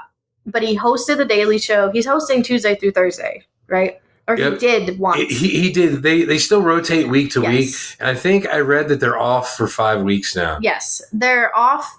Well, he still has he has the rest of the flower store. So good. Yeah. But anyway, he's doing a very famous tour. And this is all unrelated to Garfield, but we're on this tangent. Yeah. So he does a separate podcast. It's called What's News With You.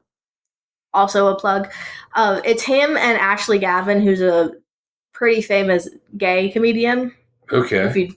If you don't know who she is because you're not a bisexual witch or lesbian. That's her main fan base. Oh, okay. So that would be why you don't know. I might have seen her before because I do like Josh Johnson's stuff, and I was looking at some of his things. And in fact, Dick Gregory is on one of his comedy albums.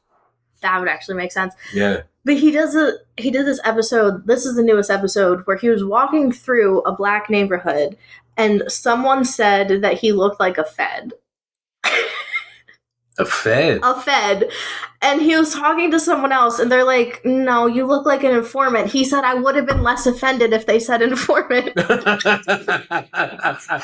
it was quite funny to me that was a thing. Yeah, wow. But in the other one, he mentioned that sketch. And I don't know. It was one of the early episodes of the show, so it was during quarantine. Yeah. A long time ago that this was brought up. But I just found it funny. That is actually hilarious. But yeah, someone said that he looks like a Fed, which is crazy because I don't think he looks like a Fed. Yeah. I think if he's going to do anything, it would be informant, I would think. Yeah. But he was just going to get burgers. I want to... Where are you? Were you in Brooklyn? Were you home? I have so many questions. But then also, why would you say the location you were at? Right? Like, that'd be stupid. So I get it, but it's still funny. Oh, are you looking up the cover? I am, actually. Obviously, the Josh Johnson's show. Because on the cover, it's like cartoon. Here it is, the Channel Black. Okay. That's Dick Gregory right there, older. Okay. So obviously that's him. That's probably Dolce Sloan. Mm-hmm. And then these other comedians, but that's Dick Gregory. And I know this is on his like Spotify because all his albums, I think, are on his Spotify stuff. Probably. Shout out to Josh Johnson. Yes. Good job. Happy for your career. And honestly, for changing The Daily Show for the better or helping to change The Daily Show for the better after Jon Stewart left, because it was Josh Johnson who I believe helped create what made it great when Trevor Noah was the host. Well, him and Trevor Noah went on tour together, so I would assume he knew how he actually did comedy, because I feel like when you pick a host of a show like that, you need to figure out how they do it and adapt how they are to the show, because it needs to be both. Yes, yeah. So if he went on tour with them, he probably is the main reason that helped him. Yeah. I would assume. And I love, like, when Trevor Noah started to do From Home, like during quarantine. Yeah. Those are my favorite episodes of The Daily Show, because they were like a different hoodie every day. Right? Isn't that what that was? He had a different hoodie every day. And he would show it off every day. Yes, every day. And it was great. And it was just awesome. It was relatable. We were all stuck at home. But now I'm glad like Josh Johnson started to, because honestly, if you think about Trevor Noah and Josh Johnson, they were a great duo. Mm-hmm. They were a great comedy duo. Yes, yes. And they're also, like most comedy duos, built very different. Yeah, they are, yeah. Josh Johnson is funny because I love when he's a correspondent and he, like if he's with like if Jordan Klepper's hosting or something, or Desi Lydic, it's incredible to see them back and forth. And the fact that they've been using him more is great. He does not have time for that. No, but think about Trevor Noah. When he was on, he would go out at night and still do stand-up. Well, and every weekend do like stand-up tours like overseas. Yeah. No, so that's what happened. I don't know how any comedian who's up and coming or still doing comedy tours while hosting. I don't know how you guys do it. I know you aren't listening, but like, great, good job for you. Yeah. Amazing. Love that for you. I don't know how you do it, because he does that, sustains a relationship with his girlfriend, goes overseas, because he was on a 4 or 5 day tour in Europe. Are we talking about Josh Johnson or Trevor? Josh Johnson. Josh Johnson. Okay. So he worked, and this was pre-break because right now they're on a break. Yeah. A couple weeks ago, like 4 or 5 weeks ago, they were on tour in Europe. They were there for like 5 days. Really? Yeah. So for this comedy tour, him and Logan Nielsen's opening for him. He's his co-host on the Josh Johnson show. Oh, okay. So he's opening for him, but Logan lives in Iowa. And obviously, Josh lives in New York. He would have to live in New York or New Jersey to be part of the Daily Show. Yes, yeah. So that's already crazy. So then they travel from 2 different locations to go to the same place every week. Wow. Like, that's crazy. That's wild. Yeah, so like all of you are busy. And all I know is like he's posting stuff all the time, and everything he posts is brilliant. He reminds me, because he's young, and to me 35 is young. He's young enough that he has the ability to grow into like what Dave Chappelle has become over the past few years.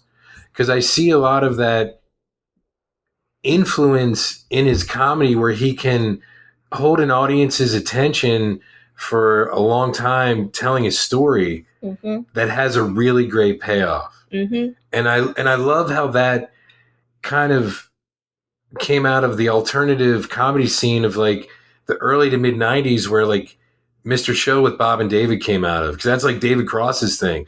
But like David Cross has a totally different style than Josh Johnson or Dave Chappelle. Yeah. But like how Dave Chappelle is now like an elder statesman and considered like, you know, a goat and all that stuff, because you don't have like George Carlin out there touring anymore, obviously, because he's gone. Right. You don't have Richard Pryor out there touring because he's gone.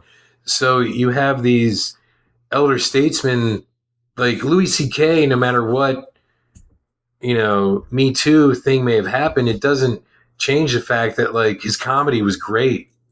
You know, so he was really great at what he did, and he's actually still out there touring.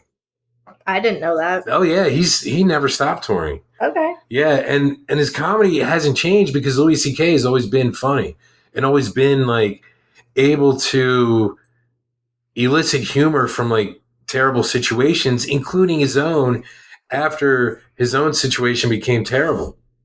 He actually had some really good stand-up come out of that, making fun of himself. Right. So, but like, if that wouldn't have happened to kind of ostracize him, he would be right up there with like Dave Chappelle as like the new like Carlin and Pryor. And I hate to say that because they're just white and brown, but you know what I mean, as far as like a more modern thing. But you have John Mulaney. Yes. Obviously, John Mulaney is incredible. He's like 37 or something. No, he's like 42, 43 now. Never mind. He looks young. Yeah, he does look young. Especially considering how often he did drugs, I'm baffled he looks young. Yeah, he still looks young, even though... I think I was just thinking he's a new dad, so he has to be younger. No, early 40s. He doesn't have to be. He's a man. Yeah, that's true, yeah. But actually, I think Olivia Munn is older than him. So, and she used to be a correspondent on The Daily Show. Okay. Way back when. But yes, I don't know. I think that it's an interesting take, though, to have, because I think what they're trying to do. I'm going back to Garfield, by the way. I think what they were trying to do is create a duo in it. Yeah. Because obviously John will always be there. Yes. Well. He'll be present. And John and Lyman didn't work out in the comic strip. No. So you're not going to have like a John Lyman duo. No. Because Lyman, honestly, he's kind of weird looking with that mustache. Yeah, but also he would look weirder without it. Yes. So he picked the right route, I guess. Disappearing was the right choice, buddy. Yeah. Yeah. But then like him and Liz don't really work. They go on a couple of dates and they don't ever talk about it, because why would they? Your cat doesn't care about your dating history. But like, I think in a few specials we'll see their first date. Yeah, it's which one is it? Thanksgiving. Okay, I wasn't going to get there. I was trying to think, but no. Yeah. And Thanksgiving, I believe, is after Babes and Bullets and after Nine Lives. Because in Paradise. It's after In Paradise. Hollywood. Look, it's the intro. Oh yeah, that is.